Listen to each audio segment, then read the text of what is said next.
The Khazari Empire had stood for 8,000 years, conquering hundreds of worlds across 3 spiral arms of the galaxy. Their technology was beyond comprehension to most species they encountered. Their military might was unquestioned. Their authority was absolute.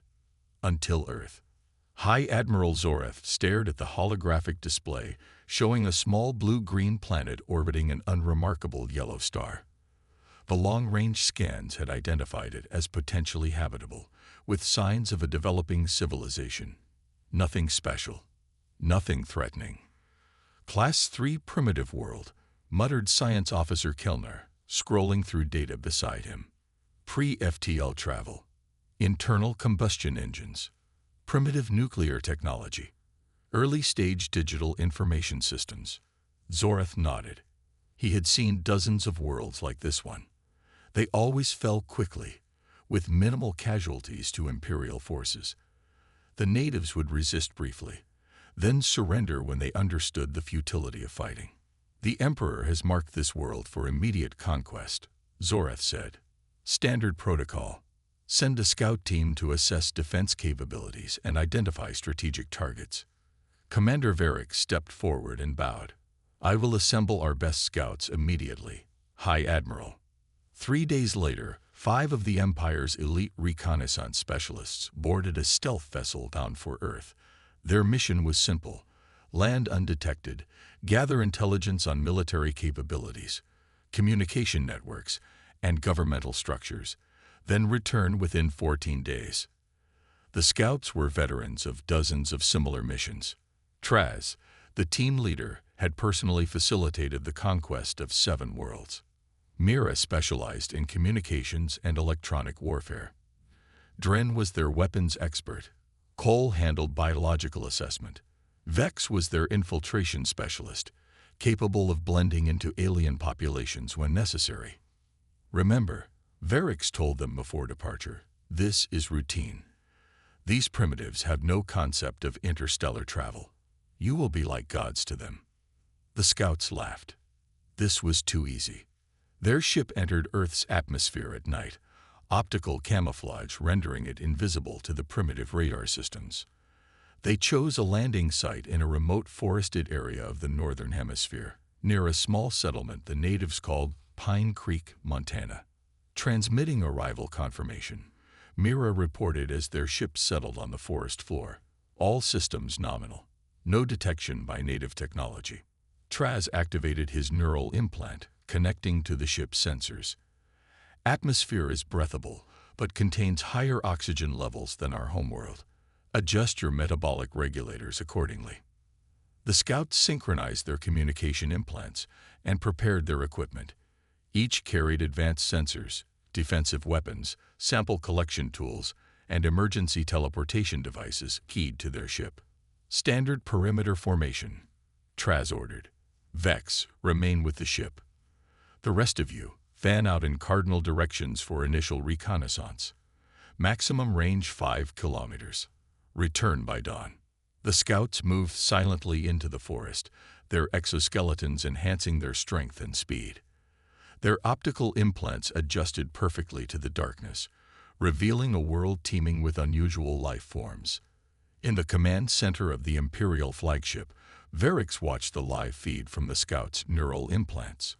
Everything proceeded according to protocol. The first hour of reconnaissance yielded nothing unusual. Just primitive forest dwellings, simple road networks, and evidence of basic industry. Then, without warning, Dren's feed went dark. Status report on Scout 3, Varric demanded. Neural link terminated unexpectedly, responded the communications officer. No emergency beacon activated. Varric frowned. Equipment failures were rare but not unprecedented. Order the team leader to investigate.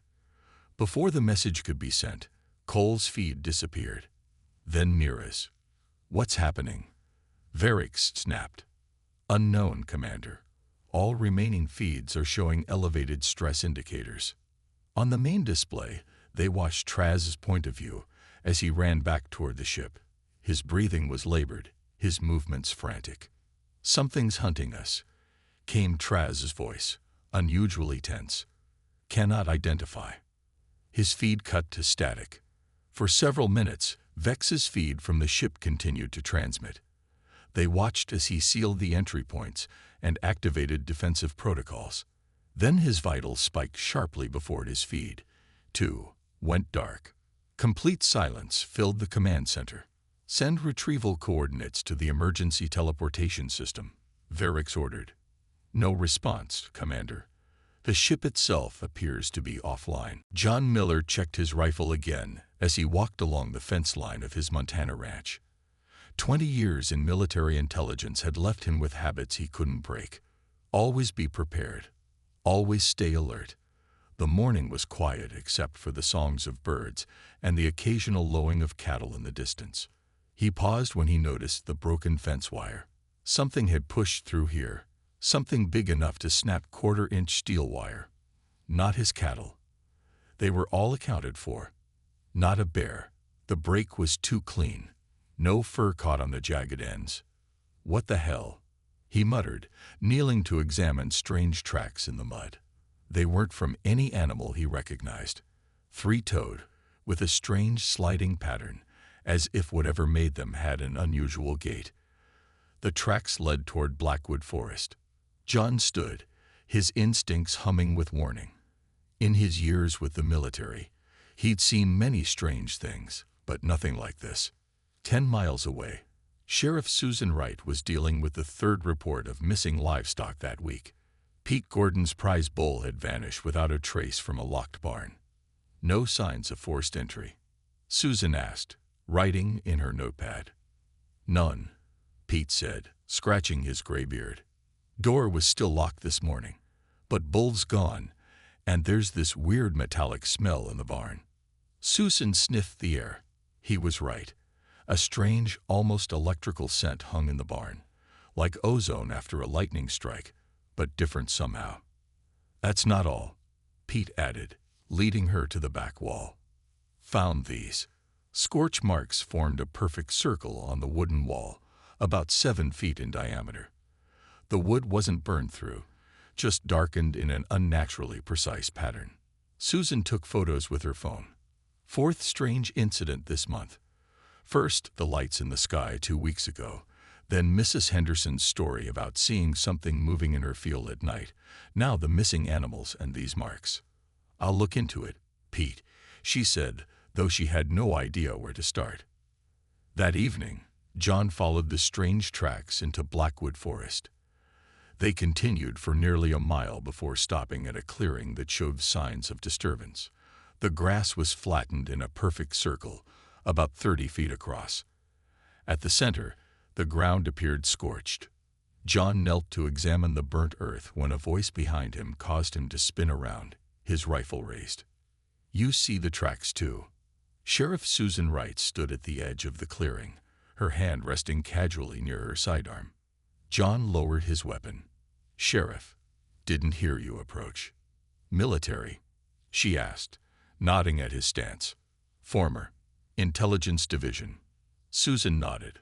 Thought so. You're new to Pine Creek. Moved here 6 months ago. Wanted some peace and quiet. John laughed dryly. So much for that. Susan approached the circular pattern. Any ideas what made this? Nothing natural, John replied. You investigating something? Missing livestock. Strange lights. Unusual sounds at night. She gestured to the circle. And now this. John pointed to where the tracks ended. Whatever made those marks walk to this exact spot, and then. He hesitated. And then what? Susan pressed. And then nothing. The tracks stopped, as if whatever made them just vanished. Susan's radio crackled to life. Sheriff, you there? Got another report. Lights in the sky over Johnson's farm. John and Susan exchanged looks. I'm on my way, Susan responded, then turned to John. Coming, Miller. Might need someone with your background. John nodded, feeling a familiar rush of adrenaline. Let me guess. Johnson's farm is near where those lights were spotted 2 weeks ago. Exactly. Something's happening in Pine Creek, Susan said as they headed back toward their vehicles. "And I don't think it's from around here." As they drove toward Johnson's farm, neither noticed the small metallic object that detached from a tree and silently followed them, its lens focusing on their retreating forms, transmitting data to a receiver that no longer responded. Admiral Dresner paced the command deck of the Imperial flagship, his clawed feet clicking against the polished floor. 2 full cycles had passed since the scout team went silent. The Emperor demanded answers. "Unacceptable," Dresner growled, his scaled skin flushing deep purple with anger. 5 elite scouts and a stealth vessel. Gone. No emergency signal. No distress call. The officers around him kept their eyes lowered. No one wanted to face his wrath. "High Admiral Zorath, explain this failure," Dresner demanded. Zorath stepped forward, maintaining rigid posture. "The primitive world appears to have unexpected defenses, Admiral. We underestimated. Primitives do not defeat Imperial scouts." Dresner slammed his fist on the holographic display, distorting the image of Earth. "This is impossible." Lieutenant Kira watched from her station at the tactical console. Unlike the others, she saw opportunity where they saw disaster. She straightened her uniform and stepped forward. "Admiral," she said, her voice steady despite the risk she took in speaking without being addressed. "Permission to lead a second reconnaissance mission." All eyes turned to her.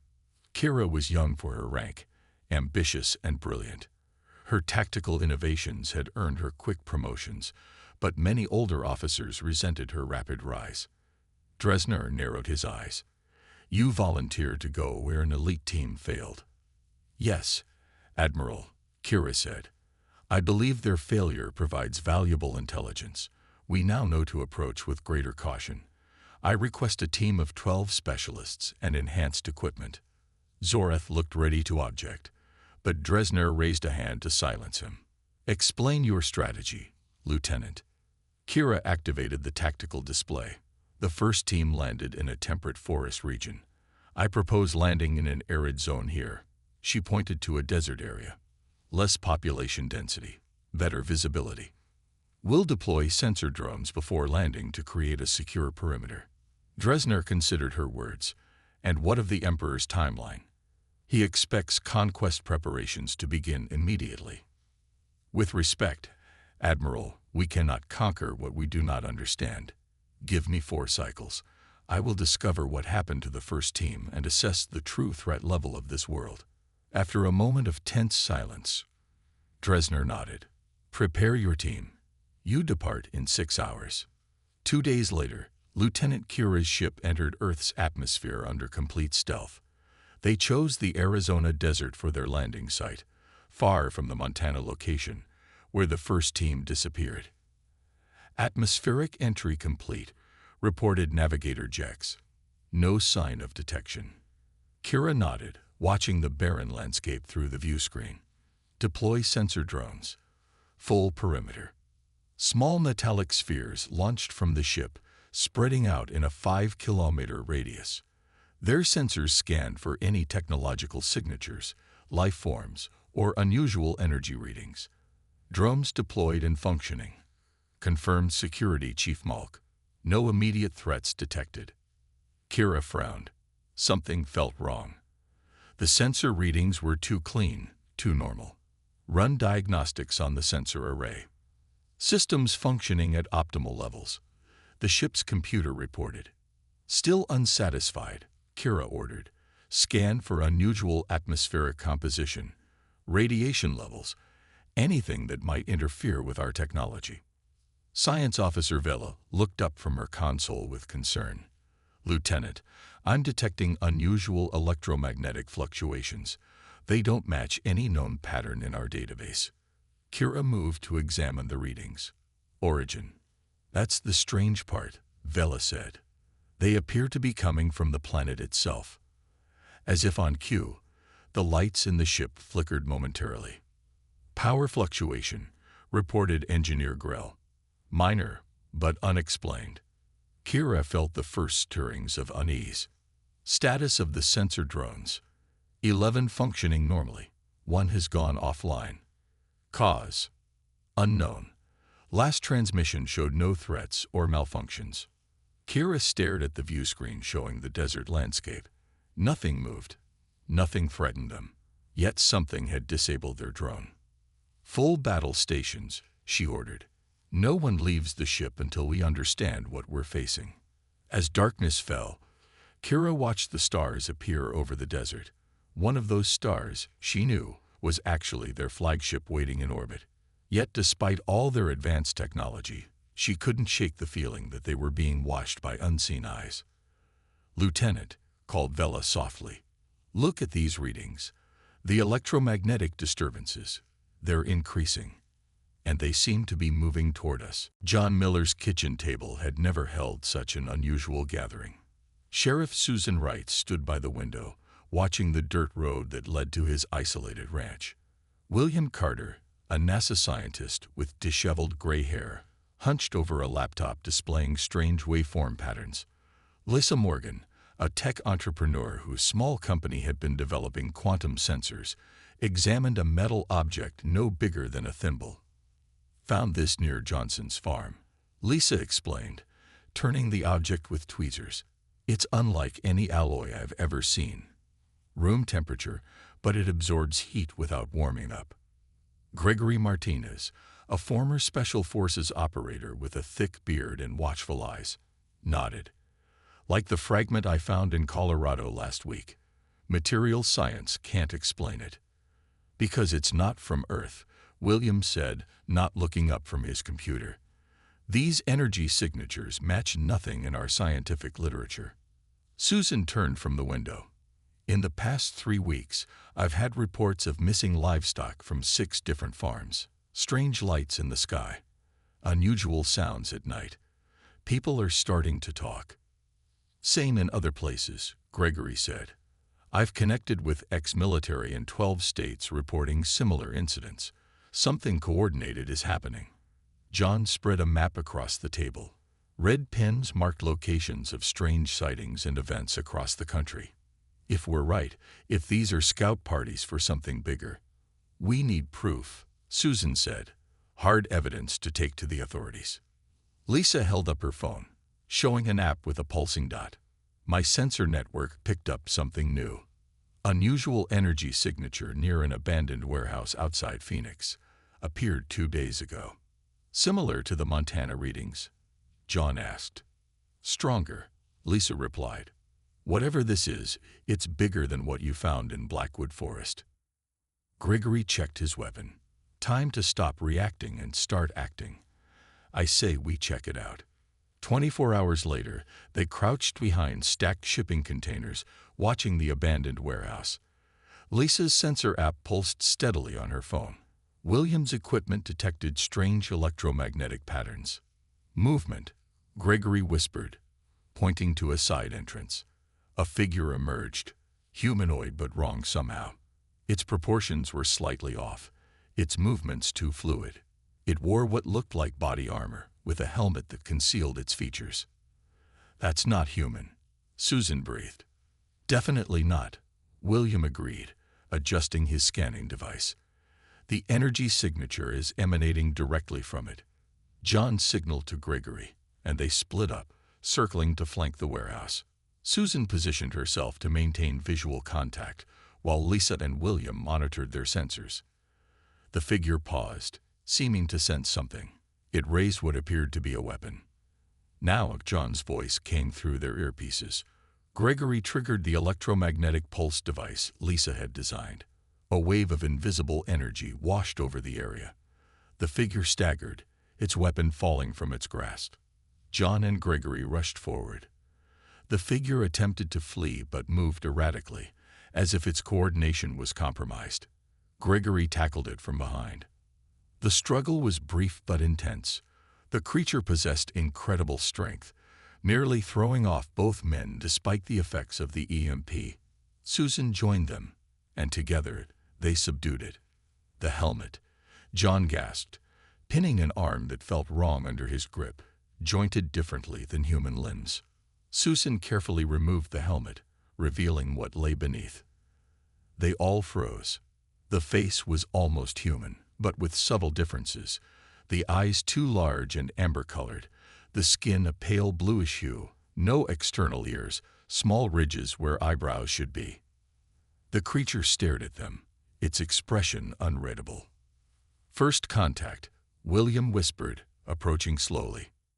Before they could say anything more, the creature convulsed violently.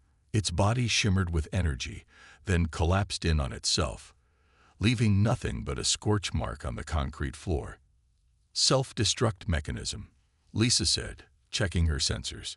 "Triggered remotely." John looked at the empty space where the alien had been, then at the warehouse beyond. "They don't want us to know what they are." "Too late," Gregory said grimly, holding up a small device he'd pulled from the creature during the struggle. "They left something behind." The small metallic object pulsed with soft blue light, covered in symbols none of them recognized. "Now we have proof," Susan said. "And maybe," William added, examining the device, "a way to find the others." Lieutenant Kira's team went silent 48 hours after landing. No distress call, no emergency beacon, nothing but an eerie silence that filled the Imperial Command Center with dread. Admiral Dresner's rage was terrible to behold. His scales had darkened to a deep crimson, a sign of extreme agitation among his species. 2 scout teams lost. 2 failures. "Inform the Emperor," he ordered, his voice dangerously quiet. The response came swifter than anyone expected. The Emperor himself appeared on the main view screen, his ancient face framed by ceremonial armor worn by his line for 10,000 years. "This primitive world defies us." The Emperor's voice resonated through the command center. "Impossible. Unacceptable." High Admiral Zoreth bowed deeply. "My Emperor, we are investigating." "Investigation time is over," the Emperor interrupted. "Deploy the battle cruiser Dominion. I want this world subjugated within 1 rotation." Throughout Earth, governments reacted with confusion to strange reports filtering in from remote areas. Military satellites detected unusual objects entering the atmosphere. Radar systems picked up anomalies that appeared and disappeared too quickly to track. In Washington, D.C., the Secretary of Defense stared at satellite images showing an object materializing in orbit, far larger than any known satellite. "What am I looking at?" she demanded. "Unknown spacecraft," replied the Air Force General Decider. "Appeared 20 minutes ago. Approximately 2 kilometers in length." 2 kilometers, she whispered. "That's impossible." "Madam Secretary," the communications officer interrupted, "we're receiving a transmission from the object." In Montana, John Miller's small resistance network had grown. What began with 5 people had expanded to a loose coalition of witnesses, scientists, military personnel, and concerned citizens across the country. They communicated through encrypted channels developed by Lisa Morgan, sharing information about sightings and recovered technology. Lisa burst into the barn they'd converted into a command center. "We've got something big. Satellite feed shows an object in orbit." William Carter adjusted his glasses, staring at the screen. "That's no scout ship. That's a capital ship of some kind." "We've been working on something," Gregory Martinez said, uncovering a table holding what appeared to be modified weapons. "Based on the device we recovered in Phoenix, Lisa and William have developed a way to disrupt their neural systems." John picked up one of the weapons. "Will it work?" "In theory," Lisa replied. "Their technology seems to rely on a direct interface with their nervous system. This should disrupt that connection." "We need to mass-produce these," Susan said.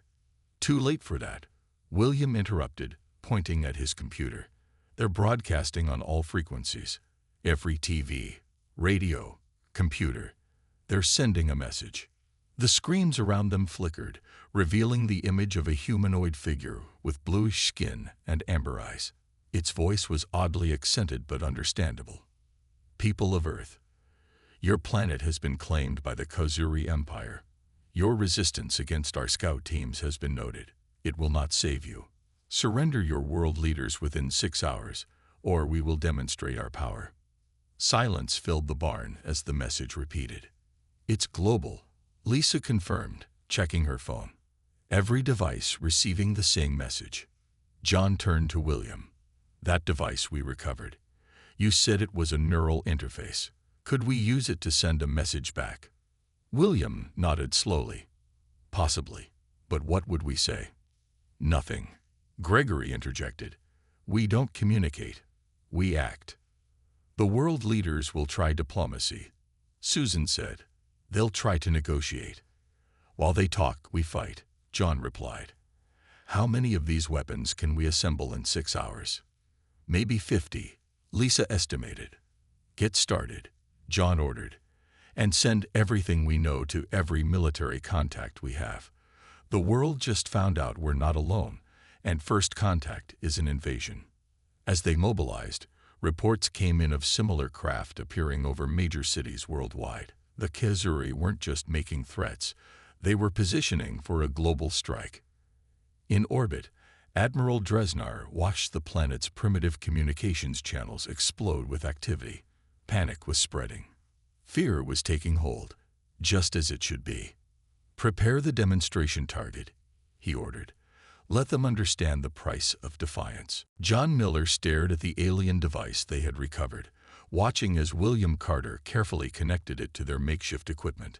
The small metallic object pulsed with blue light, casting eerie shadows across the barn walls. "You're sure this will work?" John asked. William wiped sweat from his forehead. "Not at all. But it's our best shot at understanding what we're dealing with." Lisa Morgan monitored the readings on her laptop. "The neural interface is active. If my theory is right, this device wasn't just for communication. It stores memories, experiences." "Like a black box," Susan suggested. "More like a backup of consciousness," William said. "Their technology seems to merge biological and mechanical systems in ways we can barely comprehend." Gregory returned from his perimeter check.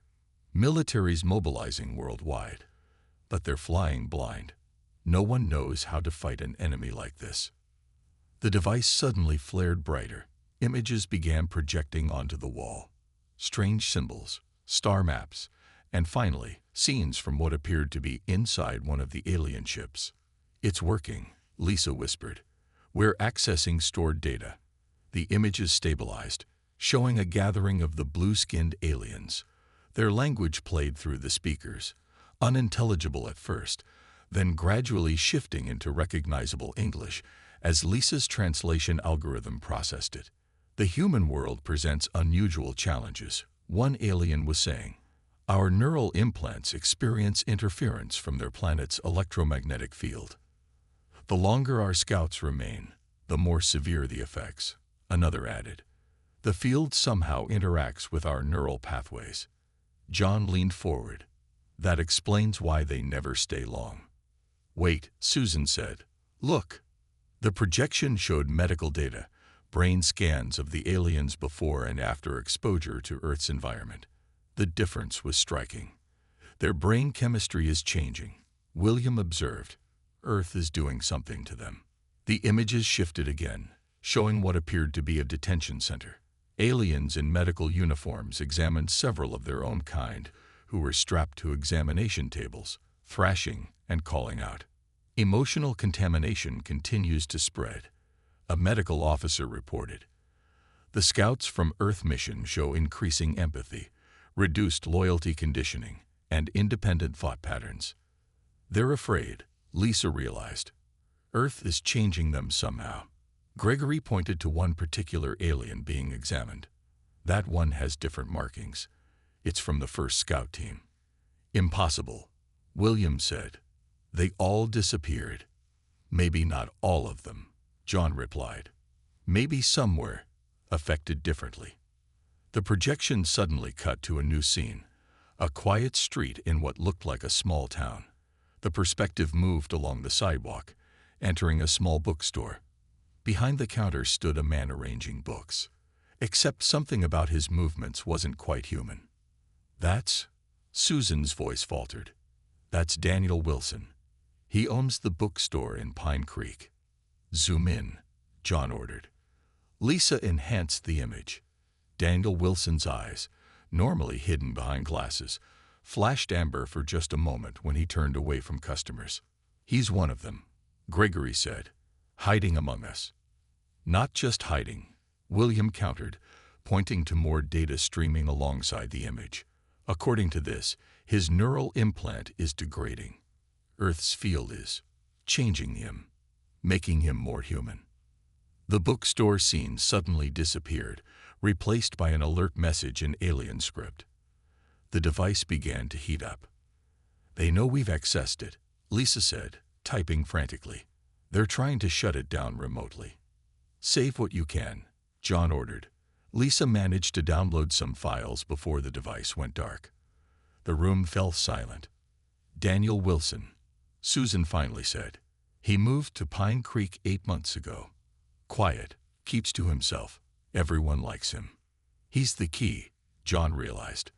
"If he was part of the first scout team, if Earth has been changing him, then he might help us," William finished. "If he's been here that long, exposed to Earth's field, he might not even be loyal to them anymore." Gregory checked his weapon.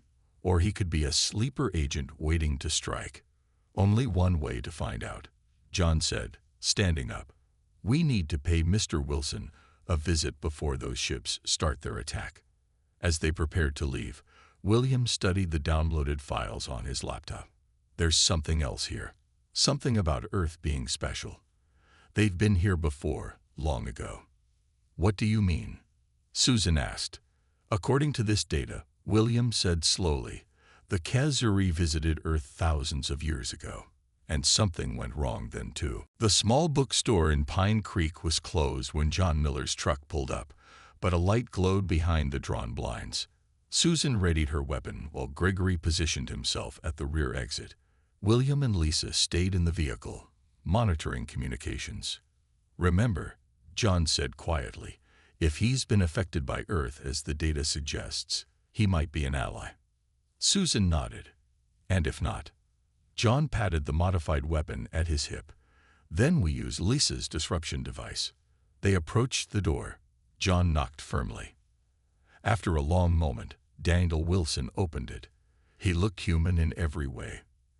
Average height, brown hair, glasses, wearing a cardigan sweater. Only his unnaturally perfect posture hinted at something different. "Sheriff Wright," he said, his voice calm. "And Mr. Miller, I've been expecting you." Inside, Daniel sat across from them, hands folded neatly on his lap. "I assume you've accessed one of our neural storage devices. That's why you're here." "You're Khazuri," John stated, "from the first scout team." Daniel nodded. "I was Lieutenant Traz, team leader. Now I'm just Daniel Wilson, bookseller." "What happened to the others?" Susan asked. "They died," Daniel said simply. "Our neural implants malfunctioned upon extended exposure to Earth's unique electromagnetic field. It caused psychosis in most of us. I survived because my implant degraded more slowly." John leaned forward. "The ship's in orbit. They're preparing to attack." "Yes," Daniel confirmed. "Admiral Dresner is a traditionalist. He believes conquest is the only option." "Can you help us stop them?" Susan asked. Daniel removed his glasses, revealing his amber eyes. "I've lived among you for 8 months. I've read your books. I shared meals with your people. He paused, seemingly emotional. "I've experienced what it means to be human." "The field changed you," John realized. "More than you can imagine," Daniel replied. "The Khazuri control their people through neural conditioning. Earth's field disrupts that conditioning. It allows us to feel everything. Fear, hope, love, doubt. Emotions our empire has suppressed for millennia." A distant rumble shook the building. Through the window, they saw a flash of light on the horizon. "It's starting," Daniel said, standing. "Dresnar's demonstration." John's radio crackled. Gregory's voice came through. "They just hit an uninhabited area in the desert. Some kind of energy weapon. Message is broadcasting saying the next target will be a major city." Daniel turned to them. There's something you need to know. The Empire has been here before, thousands of years ago. They attempted colonization but abandoned it when their people began changing. Earth was marked as forbidden, but the records were lost over time. How do we stop them? John demanded. We can't fight them directly, Daniel said, but we can use Earth itself against them. He pulled out a small device from behind a book on his shelf. This connects to their command network. With it, we can broadcast a signal to every Kazuri ship and soldier. What kind of signal? Susan asked. An unfiltered transmission of Earth's electromagnetic field. It will disrupt their neural implants all at once. Not enough to harm them permanently, but enough to break their conditioning. William and Lisa had joined them, examining the device. We can amplify it through the global satellite network, Lisa suggested. If this works, Daniel said, many will experience what I have. Freedom from the Empire's control. Some may choose to help Earth. And if it doesn't? Gregory asked from the doorway. Daniel's expression grew solemn. Then I will have betrayed my people for nothing. The next hours were a blur of activity. While governments worldwide attempted negotiations with the Kazuri, Daniel worked with Lisa and William to modify his device. Military forces positioned themselves around major cities, though their weapons would be useless against the advanced technology of the Empire. As dawn broke, Admiral Dresner issued his final ultimatum. World leaders had 1 hour to surrender. In Pine Creek's small bookstore, Daniel activated the modified device. Ready, he announced. John looked at the faces around him, humans, and one alien, united in purpose. Do it. The signal broadcast outward, amplified by Earth's satellite network, reaching every Kazuri ship in orbit and on the ground. In the command center of the Dominion, Admiral Dresner clutched his head as his neural implant overloaded with unfamiliar sensations. Around him, crew members experienced the same, some crying out, others falling silent as centuries of conditioning cracked. The massive weapon targeting New York powered down.